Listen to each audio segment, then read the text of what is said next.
తిరిగి స్వాగతం. మీరు బాగా పనిచేస్తున్నారని ఆశిస్తున్నాను. నేను బిందుని. నీటి చక్రం మరియు సముద్రం యొక్క ముఖ్యమైన ఉపశమనాల గురించి ఇప్పుడు మీకు బాగా తెలుసునని నేను ఆశిస్తున్నాను. కాబట్టి సముద్రపు అడుగుభాగం 4 భాగాలుగా విభజించబడింది. కాంటినెంటల్ షెల్ఫ్,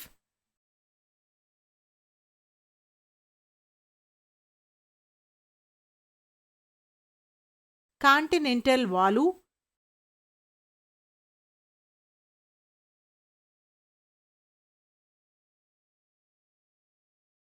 లోతైన సముద్ర మైదానాలు మరియు సముద్రపు కందకాలు.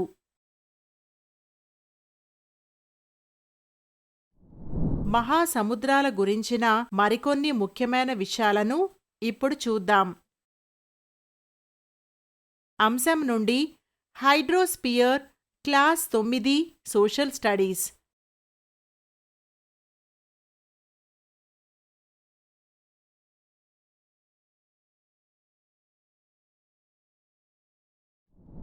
అభ్యాస ఫలితాలు. మీరు సముద్రం యొక్క లవణీయత,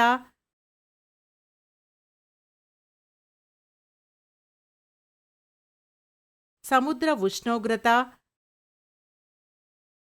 సముద్ర ప్రవాహాలు, సముద్రం గురించి ఒక వనరుగా కీలక పదాలు. సముద్ర ప్రవాహాలు ఒక నిర్దిష్ట దిశలో మహాసముద్రాలలో పెద్ద ఎత్తున నీటి కదలికలు. అవపాతం వర్షం, మంచు, గాలి దిశను మార్చడానికి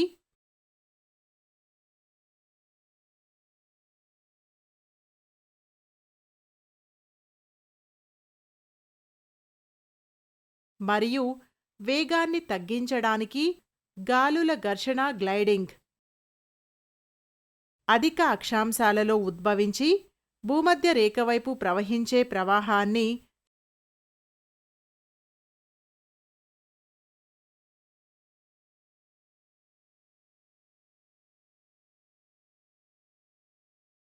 శీతల ప్రవాహం అంటారు.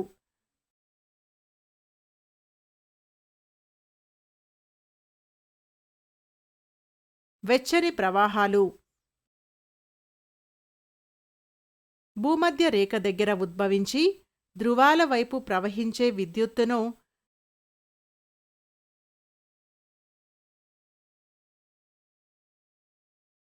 వెచ్చని ప్రవాహం అంటారు. ఐసోహలిన్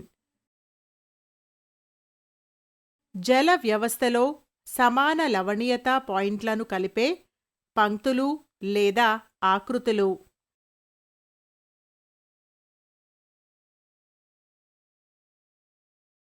డ్రిఫ్ట్ గాలి లేదా నీటి ప్రవాహం ద్వారా నెమ్మదిగా తీసుకువెళతారు.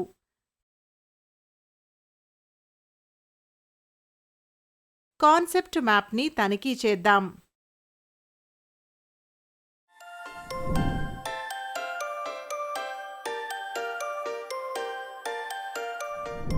మహాసముద్రం యొక్క లవణీయత.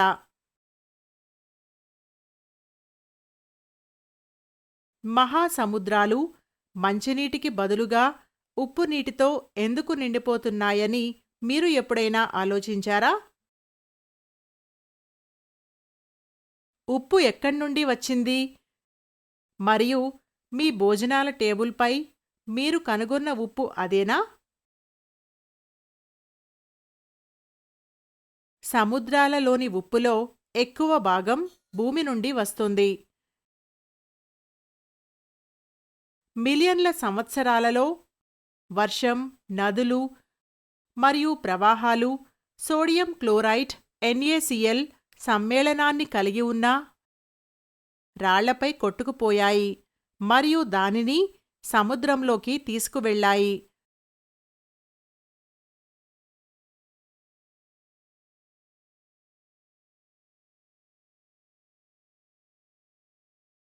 సోడియం క్లోరైడ్, దాని సాధారణ పేరు ఉప్పు అని మీకు తెలుసు.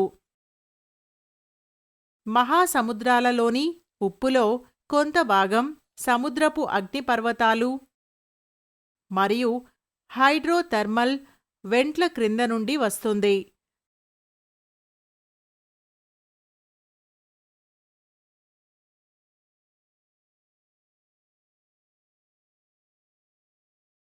సముద్రం యొక్క ఉపరితలం నుండి నీరు ఆవిరైనప్పుడు ఉప్పు మిగిలిపోతుంది. మిలియన్ల సంవత్సరాలలో మహాసముద్రాలు గుర్తించదగిన ఉప్పు నీటిని అభివృద్ధి చేశాయి. లవణీయత అనేది సముద్రపు నీటిలో కరిగిన లవణాల మొత్తం కంటెంటును నిర్వచించడానికి ఉపయోగించే పదం.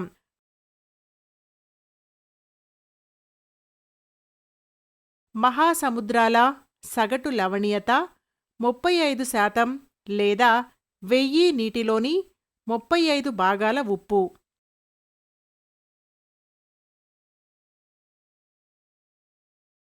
అన్ని సముద్రపు నీటిలో పెద్ద మొత్తంలో కరిగిన ఖనిజ పదార్థాలు ఉంటాయి.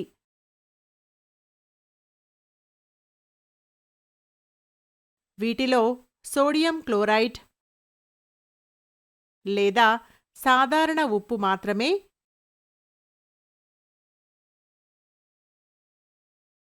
77.8% ఉంటుంది. నీకు తెలుసా, నది నీటిలో సోడియం క్లోరైడ్ 2% ఉంటుంది.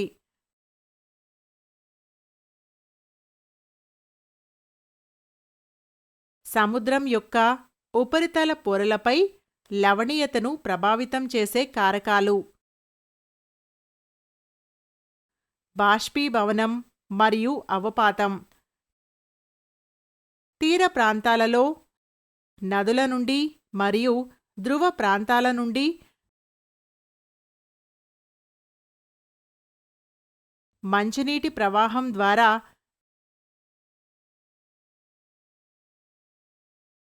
ఇతర ప్రాంతాలకు నీటిని బదిలీ చేయడం ద్వారా మంచు గాలులను గడ్డకట్టడం మరియు కరిగించడం ద్వారా. సముద్ర ప్రవాహాలు. నీకు తెలుసా, కింది నీటి వనరులు లవణీయతలో అత్యధికంగా ఉన్నాయి. Don Juan Pond, Antarctica 440%, lake Retba Senegal 400%,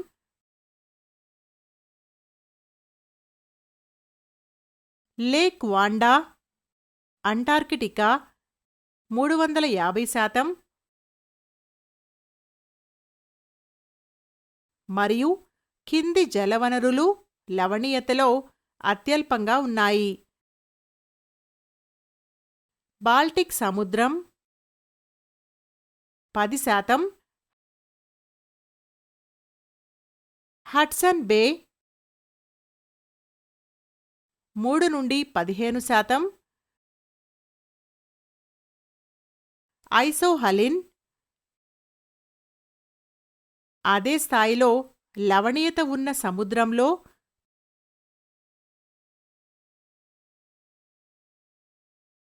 బిందువులను కలిపే రేఖ.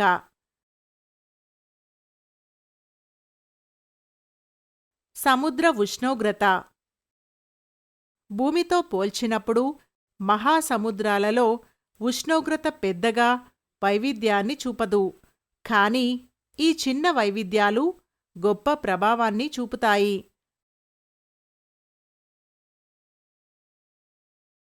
ఉదాహరణకి, భారతదేశంలో నైరుతి రుతుపవనాల క్రియాశీలత ఎల్ నినో మరియు లా నినా ద్వారా ప్రభావితమవుతుంది.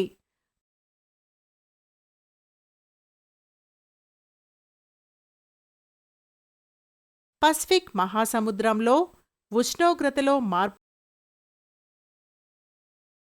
వల్ల కలిగే ప్రభావాలు ఇవి. సముద్ర ఉష్ణోగ్రత అక్షాంశాలు, గాలులు, సముద్ర ప్రవాహాలు, భూమి యొక్క అసమాన పంపిణీ మరియు ఋతువుల మార్పు ద్వారా ప్రభావితమవుతుంది.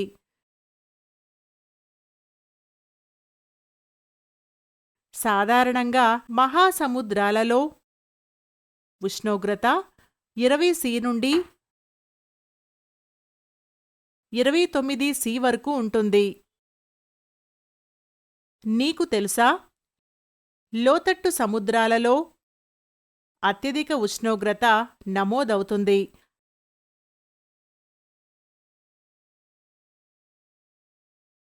ఎర్ర సముద్రంలో ఉష్ణోగ్రత అత్యధికం కంటే 380°C. ఉష్ణోగ్రత యొక్క నిలువు పంపిణీ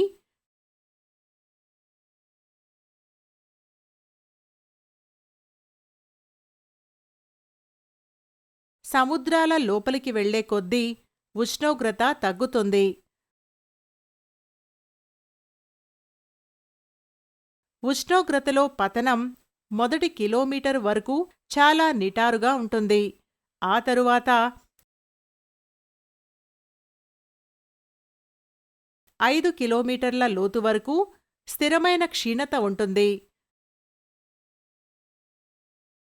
దాని క్రింద ఉష్ణోగ్రత దాదాపు 20°C వద్ద స్థిరంగా ఉంటుంది. సముద్ర ప్రవాహాలు. మహాసముద్ర ప్రవాహం అనేది చాలా దూరం వరకు నిర్దిష్టంగా నిర్వచించబడిన దిశలో నీటి ద్రవ్యరాశి యొక్క సాధారణ కదలిక. సముద్ర ప్రవాహాలను కొన్నిసార్లు సముద్ర నదులు అంటారు. సముద్ర ప్రవాహాలను ఉష్ణోగ్రత ఆధారంగా చల్లని ప్రవాహాలు మరియు వెచ్చని ప్రవాహాలుగా వర్గీకరించవచ్చు. సాధారణంగా వెచ్చని ప్రవాహాలు ధృవాల వైపు ప్రవహిస్తాయి.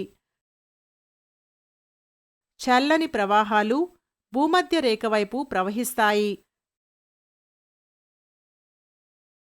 సముద్ర ప్రవాహాలు వాటి వేగం ఆధారంగా స్ట్రీమ్ మరియు డ్రిఫ్ట్గా వర్గీకరించబడ్డాయి. వేగంగా ప్రవహించే సముద్రపు నీటి ప్రవాహాన్ని ప్రవాహం అంటారు మరియు నెమ్మదిగా ప్రవహించే దానిని డ్రిఫ్ట్ అంటారు.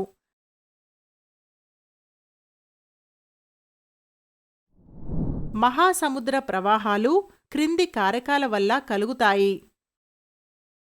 Centrifugal force. భూమధ్యరేఖ వద్ద సెంట్రిఫ్యూగల్ ఫోర్స్ ధృవాల కంటే ఎక్కువగా ఉంటుంది, ఎందుకంటే విప్లవం సమయంలో గొప్ప వృత్తాలు భూమధ్యరేఖతో సమానంగా ఉంటాయి.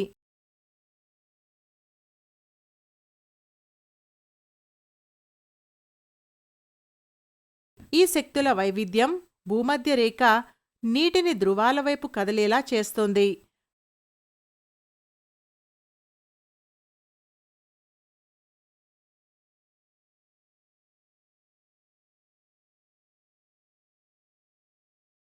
గాలుల ప్రభావాలు. గాలి మరియు గాలి కదలిక కారణంగా వచ్చే ఒత్తిళ్లు ప్రవాహాల దిశను మారుస్తాయి. గాలుల ఘర్షణ, గ్లైడింగ్ కారణంగా నీరు గాలి దిశలో లాగబడుతుంది.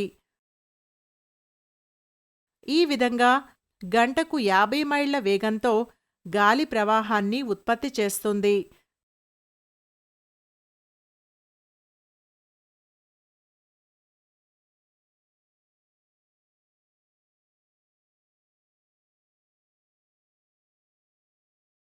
దీని వేగం గంటకు 0.75 మైళ్ళు ఉంటుంది.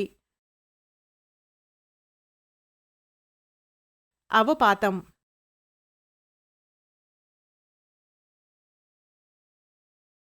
భూమధ్యరేఖా ప్రాంతాలు అత్యధిక వర్షపాతాన్ని పొందుతాయి. అందుకే సముద్ర మట్టం ఎక్కువగా ఉంటుంది. ఫలితంగా నీరు భూమధ్యరేఖ నుండి ఉత్తరం మరియు దక్షిణంగా కదులుతుంది. సోలార్ ఎనర్జీ, సౌరశక్తి ద్వారా వేడి చేయడం వల్ల నీరు విస్తరిస్తుంది. అందుకే మధ్య అక్షాంశాల కంటే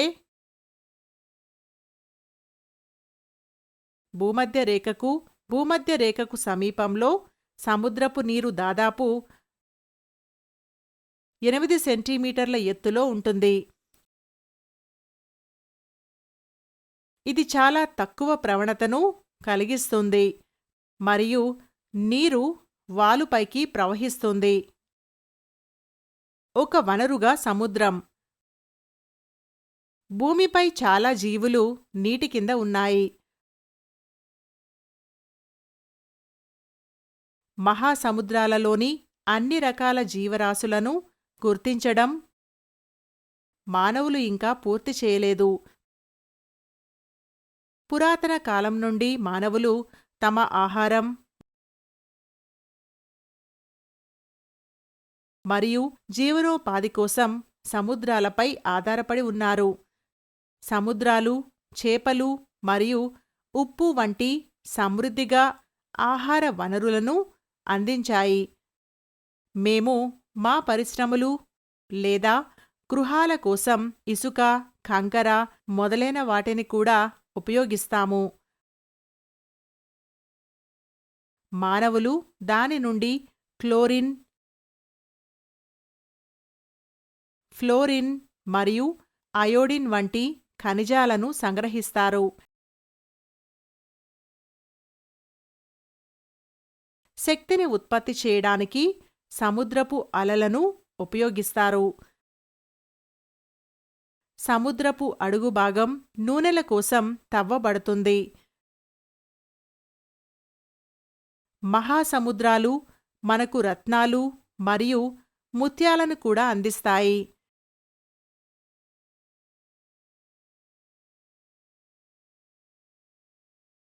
శతాబ్దాలుగా మేము దాని ఒడ్డున మన నాగరికతలను సృష్టించాము మరియు వాటిపై ప్రయాణిస్తూ ఒకరితో ఒకరు వ్యాపారం చేశాము. తిమింగలాలు వంటి అనేక పెద్ద చేపలు కనుమరుగవుతున్నాయి. సముద్రాలు ప్లాస్టిక్ మరియు ఇతర రకాల విషపూరిత వ్యర్థాల డంపింగ్ గ్రౌండ్గా కూడా మారాయి.